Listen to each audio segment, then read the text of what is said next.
はい、今回は、バンファイヤーストーブでの焚き火上級編です。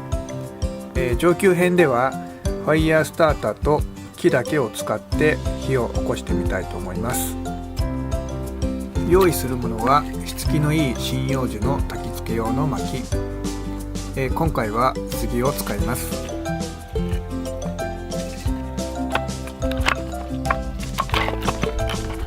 次に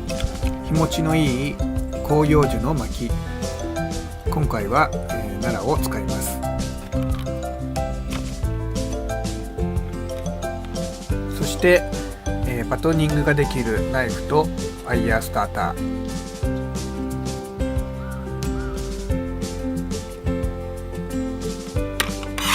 最後にノコギリを用意します。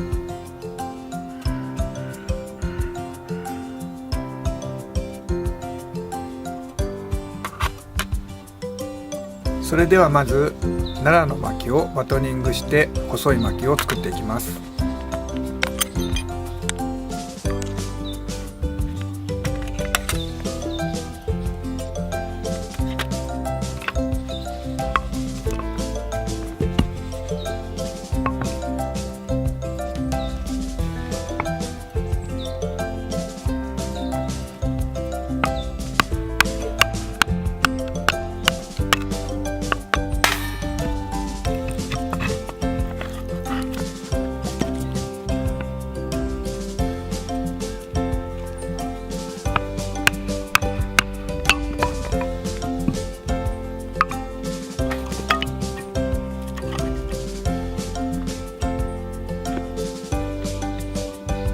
細い薪ができたら、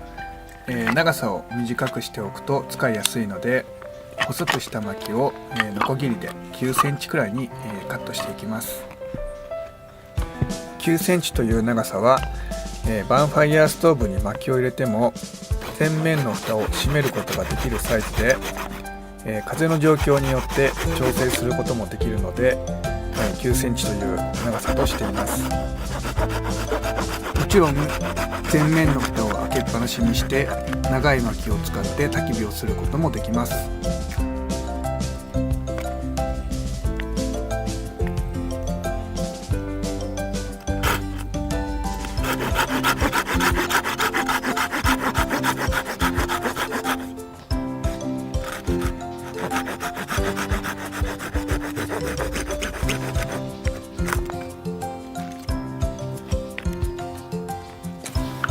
次に焚き付け用の杉の薪もバトニングして細くしていきます。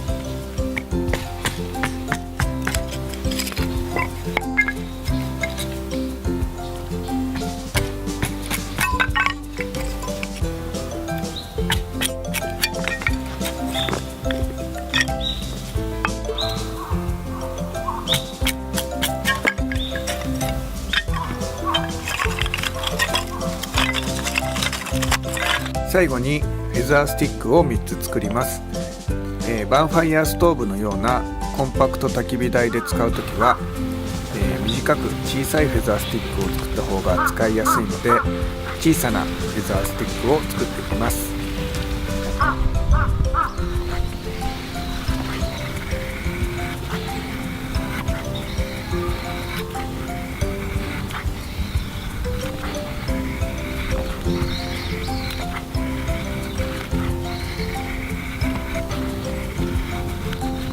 ある程度フェザーが作れたらスティックから切り離します。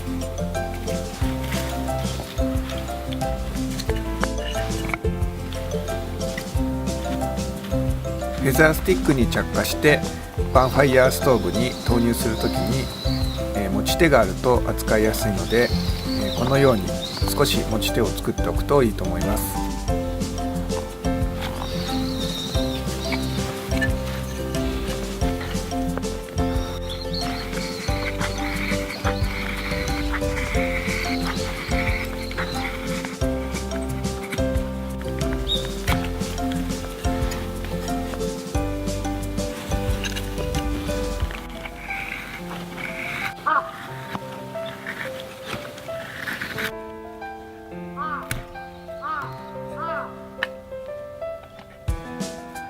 これで下準備はすべて完了です。先ほど9センチくらいにカットしたナラの薪をバンファイヤーストーブの底板の上に3本セットします。すべて隙間なくいっぱいに敷き詰めてしまうと底板から入ってくる空気の流れを妨げてしまうので間隔を空けて並べます。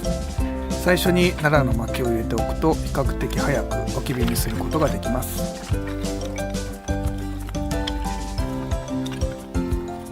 次にバンファイヤーストーブの五徳の手前のマス以外の3箇所のマスに細くした杉の薪を上部が中央に向くようにできるだけ合掌型にセットしていきます。合掌型は日持ちは悪いですが着火が早いのが特徴です。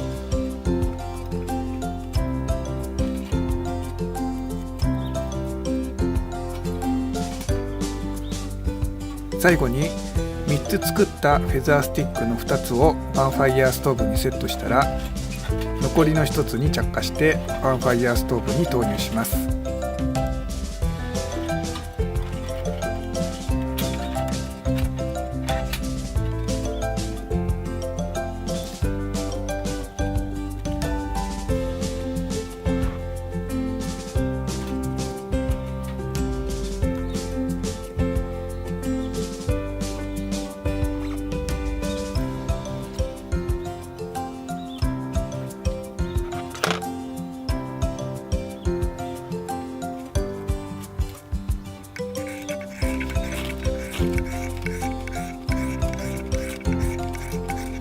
削りカスを作らなくても着火できますが作っておいた方が少し楽に着火することができます。この時に持ち手があると熱くなくバンファイヤーストーブに入れることができます。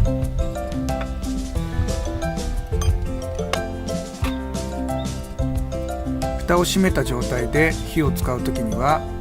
蓋についているハンドルを本体から少し浮かせておくと熱が伝わりづらく扱いやすいです。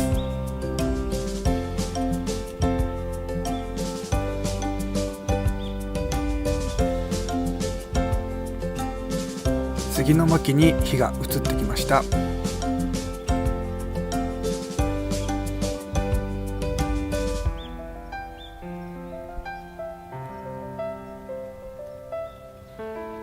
ここまで火が回ってくればもうナラの薪を入れていっても大丈夫です。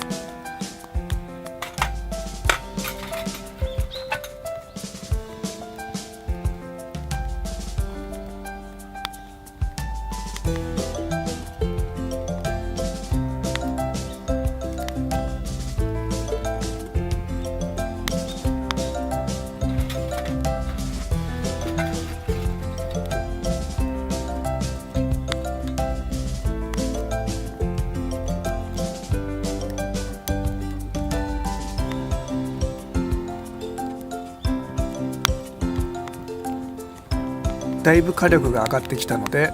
お湯を沸かします。お湯を沸かしている間にコーヒー豆をひいて今回はこの焚き火の火を使ってコーヒーを入れてみようと思います。細く割った3本のナラの薪と焚き付け用の杉の薪3本で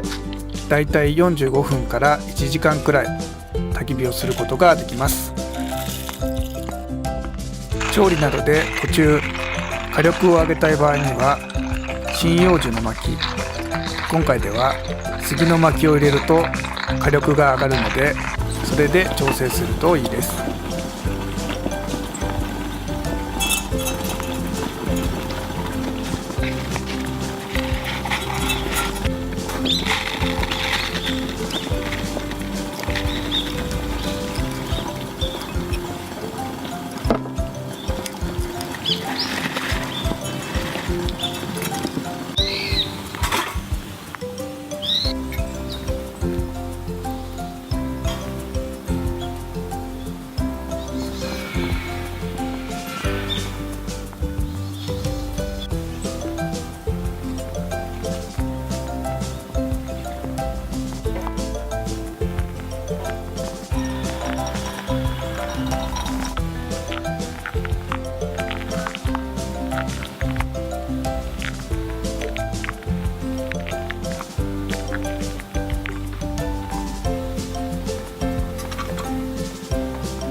さて上級編はいかがでしたでしょうか。上級編ではライターや着火剤などを使わずに木だけを使って焚き火の火を起こしてみました。現地で調達した枯れ枝などで焚き火をする場合にも、今回使ったようなサイズの針葉樹の薪やホームセンターなどでも売っている 15mm から 20mm 角で長さが20センチくらいの針葉樹の棒を1本持っていると便利です。薄くフェザースティックが作れるようになれば、1本の棒から小さなフェザースティックを3つずつ作って使っていっても10回分ぐらいの焚き火の火を起こすくらいはできると思いますので、ぜひチャレンジしてみてください。